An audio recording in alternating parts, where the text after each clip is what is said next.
안녕하세요. 주간 라리가 시청자 여러분, 축지먹입니다. 쭈래! 벌써 라리가도 30라운드가 종료되었는데요. 날 좋은 4월이 이렇게 지나가고 있습니다. 레알 마드리드는 발렌시아에게 충격패를 당했고, 바르셀로나는 레알 베티스를 만나서 무승부를 거뒀습니다. 그리고 아틀레티코 마드리드는 극장 승리를 하면서 다시 한번 따라붙고 있는 상황입니다. 선두인 바르셀로나 승점 67점, 2위인 레알 마드리드 63점, 3위인 아틀레티코 마드리드 60점입니다. 레알 마드리드가 졌을 때는 리그 우승 완전 끝인가? 라고 생각되는 타이밍이었는데 바르셀로나 역시 승점 3점을 얻지 못하면서 최악은 일단 면한 상황이거든요. 그래서 일단 레알 마드리드의 경기부터 알아보도록 하겠습니다. 레알 마드리드는 발렌시아에게 2대1로 패배했는데요. 일단 선발 라인업을 보시면 프란 곤잘레스라는 2005년생 19살 골키퍼가 골대를 지켰습니다. 쿠르투와 루닌 모두 몸 상태가 좋지 않아서 이 선수가 선발로 나오게 되었고요. 오른쪽에는 호드리고 대신에 브라임 디아스가 선발로 나왔습니다.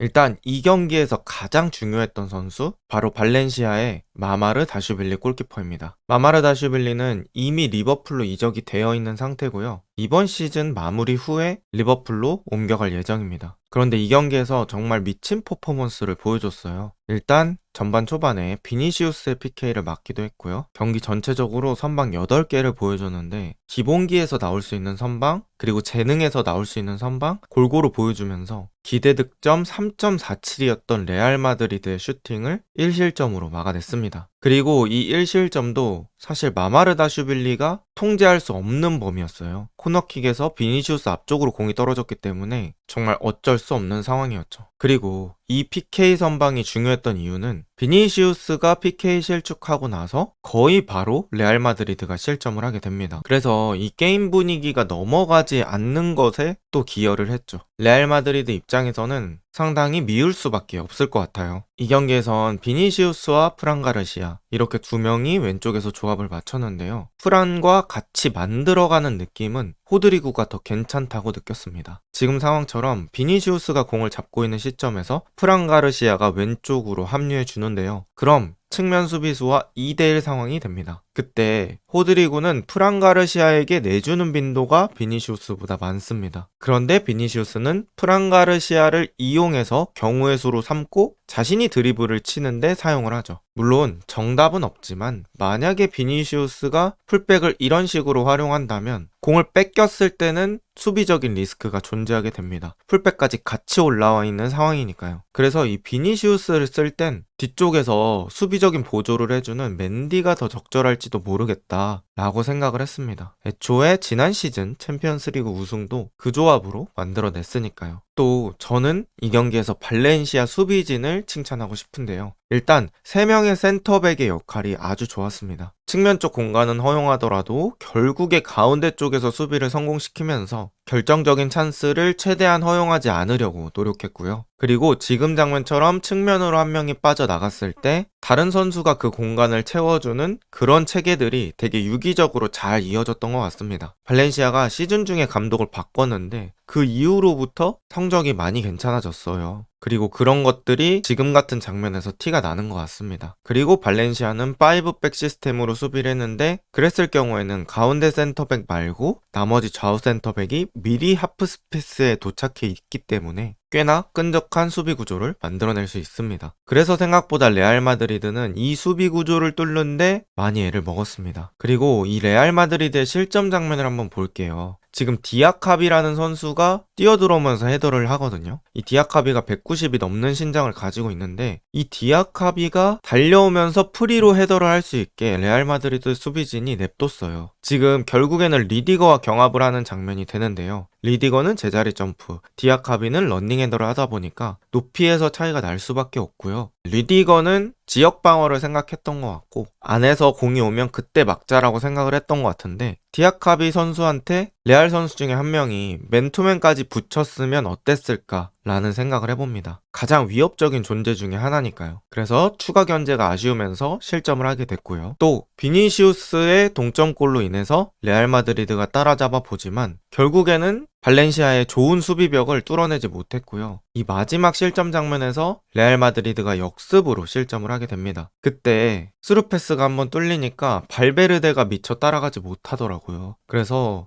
발베르데도 사람이구나, 지칠 수 있구나 라고 생각을 했습니다. 물론 이제 이 실점이 발베르데 때문이다 라고 말할 수는 없겠지만 발베르데가 원래 철인 같은 모습을 보여줬기 때문에 이렇게 못 따라가는 장면이 더 눈에 띄었던 것 같습니다. 그리고 이런 레알 마드리드 선수들의 체력 소모에는 공격진의 턴오버도 있었어요. 사실 음바페가 오늘 경기 내내 정말 종횡무진했거든요. 그런데 제가 개인적으로 생각하기엔 이 음바페 띄워주는 움직임에 맞춰서 음바페를 지원해줄 선수들이 조금 부족했다는 느낌 들었습니다. 결국에는 음바페 쪽으로 뒷공간에 한 번에 때려놓고 음바페가 그거를 마무리하거나 뺏기거나 요런 장면들이 많았거든요. 그런데 이제 음바페도 마지막에 지치다 보니까 턴오버가 계속 나오더라고요. 그럼 당연히 이제 레알 마드리드의 후방 선수들은 올라왔다가 내려왔다를 계속해서 반복하게 될 수밖에 없고요. 거기서 누적된 체력적인 부담이 마지막 실점으로 이어진 것 같습니다. 그리고 레알 마드리드는 2대1로 패배하게 됩니다. 사실 홈 경기고 발렌시아 순위가 그렇게 높지 않기 때문에 레알 마드리드가 꼭 잡았어야 하는 경기인데 무승부도 아닌 패배로 마무리한 게 정말 아쉬운 상황입니다. 이렇게 레알 마드리드가 패배했다는 소식을 안 상태로 바르셀로나가 경기를 치르게 됩니다. 바르셀로나는 이 경기에서 승리했을 경우에는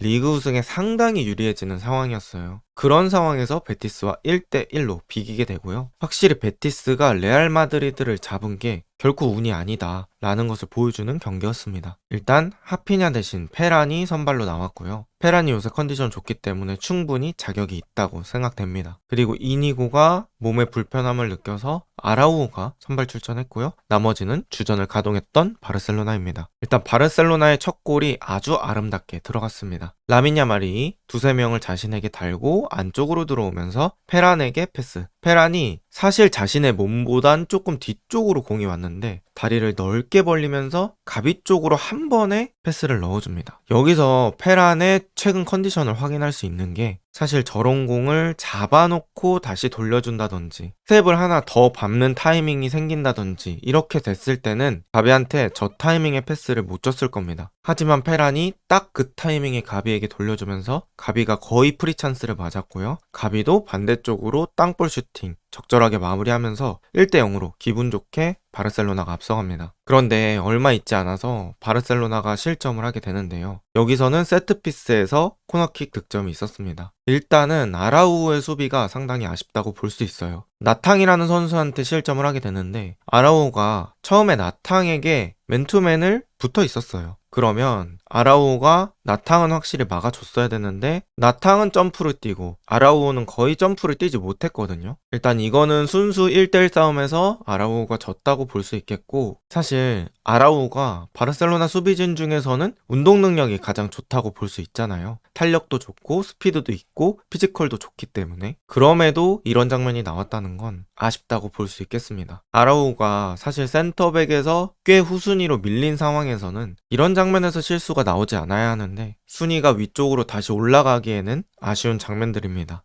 그리고 오늘 레알 베티스는 바르셀로나와 비슷하게 높은 수비 라인을 가동했어요. 4-4-2, 4-3-3, 5-5 하면서 위쪽에서 최대한 막으려고 했고요. 하지만 앞쪽에 있는 공격수들은 전방 압박하지 않았습니다. 그러면서 최전방 라인과 최후방 라인이 간격이 매우 좁혀져 있는 호떡 수비를 수행했고요. 수비 간격 유지가 꽤 잘 되는 편이었어요. 그리고 빠른 카운터도 꽤 나왔습니다. 주로 오른쪽에 안토니 쪽을 이용해서 카운터를 나가봤고요. 안토니가 볼 운반할 때 꽤나 속도가 빠르더라고요. 그래서 베티스도 자신들의 무기가 꽤 먹혔다 라고 볼 수 있는 경기고요. 바르셀로나는 이 높은 베티스의 수비 라인을 발데를 통해서 한번 뚫어보려고 했어요. 발데가 아예 측면 쪽으로 벌리면서 뒷공간 쪽으로 패스를 받는 빈도들이 꽤 있었거든요. 하지만 거기서 추가적인 결과는 나오지 않았습니다. 이게 지금 베티스가 역습 가는 장면이에요. 그리고 바르셀로나가 역습을 꽤 많이 허용을 했습니다. 그런데 이 베티스의 마무리가 사실 정확하지 않아서 그렇지 마무리만 정확했더라면 바르셀로나는 충분히 추가 실점을 할 수 있는 위험한 상황들이 꽤 나왔습니다. 그리고 전반전에 제가 느꼈던 건 페드리가 고립되는 경우가 꽤 있었다는 거예요. 그러면서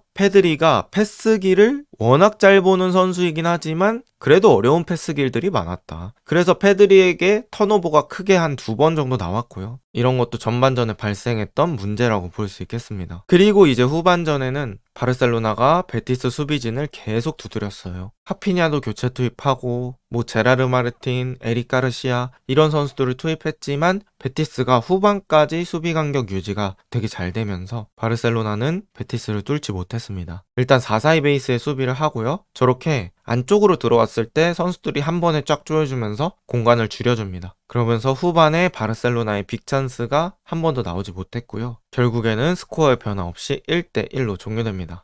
그나마 긍정적으로 볼 수 있었던 건 주중 챔피언스 리그를 위해서 바르셀로나가 어느 정도 로테이션이 되긴 했다는 거고요. 발데, 하피냐 이런 선수들의 체력을 아낄 수는 있었습니다. 바르셀로나 입장에서는 레알 마드리드가 져가지고 베티스전에서 이겼으면 상당히 경우의 수를 줄여놓을 수 있었는데 아쉬운 무승부가 되었습니다. 그 와중에 아틀레티코 마드리드는 묵묵하게 자신의 일을 하면서 선두권과 점수차를 좁혔는데요. 오늘 마드리드는 선발 명단에 꽤 변화가 있었습니다. 일단 아스필리쿠에타 왼쪽 선발이고요. 갤러거 왼쪽 미드필더 기용했습니다. 두 명 다 완전히 측면 쪽으로 빠져서 플레이하는 자원이라기보다는 약간은 중앙지향적인 형태라고 볼 수 있겠고요. 공격에 집중한 라인이라기보다는 공수 밸런스를 가져갈 수 있는 왼쪽 라인이 되었습니다. 그리고 마르코스 요렌테가 평소에는 오른쪽 풀백으로 자주 나오다가 오늘 경기에서는 중앙 미드필더로 기용이 됐고요. 몰리나가 우풀백 자리를 채웠습니다. 1대1로 오랜 시간 스코어를 유지하다가 극장골로 승리를 했던 아틀레티코 마드리드입니다. 일단 첫 번째 실점 장면이고요. 측면 2대2 싸움에서 패배하게 된 알레티입니다. 사실 오늘 경기 아틀레티코 마드리드의 오른쪽 수비가 그렇게 좋았다고 볼 수는 없을 것 같아요. 지금도 위의 장면을 보시면 한 명한테 아틀레티코 마드리드 2명이 붙거든요. 그럼 완벽히 막지는 못하더라도 공이 전진하게는 만들면 안 되는데 2명이 붙은 상황에서도 뒤쪽으로 공을 잘 빼줬고요. 이 오버래핑 돌아가는 수비수에게 크로스를 허용하게 됩니다. 그런데 이 컵백은 어떻게 잘 견뎌냈는데 이 공이 뒤쪽으로 빠졌고요. 뒤에서 따라오던 아구메가 침착하게 인사이드로 갖다 대면서 환상적인 마무리를 하게 됩니다. 그런데 이 공이 갤러거의 다리 사이로 빠져나왔고요. 그러다 보니까 오블락은 상당히 막기 어려운 시야로 공이 다가옵니다. 결국에는 영락 없이 실점을 하게 됩니다. 그리고 오늘 경기는 바리오스와 요렌테가 중앙 미드필더 조합을 가져간 게 특이점이라고 볼 수 있는데요. 바리오스가 원래는 데폴이랑 설 때는 보통 1차 피벗, 그러니까 공을 가장 먼저 센터백 라인으로부터 받아줬어요. 그런데 오늘 요렌테랑 설 때는 요렌테가 생각보다 내려오는 빈도가 많았고요. 그러다 보니까 자연스레 바리오스가 공을 받기보다는 조금 더 위쪽으로 올라가는 빈도들이 늘어났습니다. 그리고 후반전에도 아틀레티코 마드리드가 교체를 여러 번 수행하면서 결국에는 바리오스와 코케가 짝이 되는 상황이 오는데요. 그때도 코케가 주로 1차 피벗이 되면서 바리오스가 조금 더 공격적인 상황에 개입하는 빈도들이 늘어났습니다. 그리고 아틀레티코 마드리드는 꽤 빠르게 동점골을 만들게 되는데요. 지금 장면에서 보시면 갤러거와 아스필리쿠에타가 다 안쪽에 위치를 선정하고 있습니다. 그리고 안쪽으로 패스가 넘어오는 상황에서 갤러거가 상대가 예측할 수 없는 터치로 페널티 박스 안쪽으로 들어가고요. 여기서 PK를 유도하게 됩니다. 그리고 알바레즈가 깔끔한 마무리를 하면서 빠르게 동점을 만드는 아틀레티코 마드리드입니다. 그리고 전반이 종료되고 후반전으로 진입하게 되는데 지금 장면에서도 오른쪽 수비가 좋지 않은 모습들이 있었어요. 이렇게 2대1로 한 명의 선수를 막고 있을 때는 아까 말씀드렸던 것처럼 공이나 선수 둘 중에 한 명은 앞쪽으로 전진하지 못하게 만들어야 합니다. 그런데 지금 상황에서도 전진을 허용했고요. 이 전진을 허용하면서 왼쪽 하프 스페이스를 또 한 번 허용하게 되는 상황이 나옵니다. 물론 이 슈팅이 옆그물을 때려서 알레티 입장에선 다행인 상황이 되었지만 이러한 문제점은 수정이 되어야 될 것 같습니다. 그리고 경기는 계속해서 양팀의 공방전으로 이어지는데 스코어의 변화는 없었고요. 거의 마지막 상황쯤에 바리오스가 슈퍼플레이를 합니다. 아틀레티코 마드리드의 크로스 플레이가 막히고 세비야가 위쪽으로 몰아내자 하면서 수비 라인이 쫙 올라왔던 상황이었어요. 그러다 보니까 세비야 수비 라인이 정확하게 정돈은 안 됐던 상황이고요. 결국엔 돌려서 측면 바리오스까지 공이 다시 전개됩니다. 그리고 바리오스가 거의 하프라인 쪽에서 공을 잡았는데 공간이 비어있는 걸 보고 안쪽으로 쭉 전진하게 되고요. 그러다 보니까 세비야 입장에서는 수비가 제대로 자리 잡히지 않은 상황이다 보니까 누가 바리우스를 막으러 나가야 될지 좀 애매한 상황이 벌어지게 되고요. 그러면서 바리우스가 슈팅할 수 있는 타이밍까지 생겨버립니다. 그리고 저는 여기서 바리우스의 체력이 정말 미쳤다고 생각을 했는데요. 경기 시간 92분인데 중앙 미드필더로 뛰었음에도 불구하고 체력이 미쳤습니다. 그리고 왼쪽 가마차기를 성공시키면서 결국 극장 승리를 하게 되는 아틀레티코 마드리드입니다. 오늘 경기는 코케가 오랜만에 복귀를 했고요. 그리즈만의 폼은 최근에 계속 아쉬운 모습입니다. 최근에 알레띠가 일주일 동안에 탈락했던 대회가 많았을 때가 있잖아요. 그때부터 그리즈만의 퍼포먼스가 약간은 평범해졌다고 볼 수 있을 것 같아요. 코케는 확실히 짬바가 있습니다. 그래서 공의 흐름을 유연하게 살려줄 줄 알았던 것 같아요. 그래서 코케의 리턴은 큰 힘이 될 수 있을 것 같고요. 그리즈만의 폼이 빨리 올라오는 게 급선무일 것 같습니다. 자, 이렇게 이번 라리가도 여러 이슈들이 많았고요. 세 팀이 승, 무, 패를 골고루 가져가게 되었습니다. 아직은 바르셀로나가 많이 유리한 상황은 맞습니다. 과연 리그 우승 트로피는 어느 팀에게 향하게 될까요? 오늘 영상은 여기까지고요. 좋은 하루 보내세요.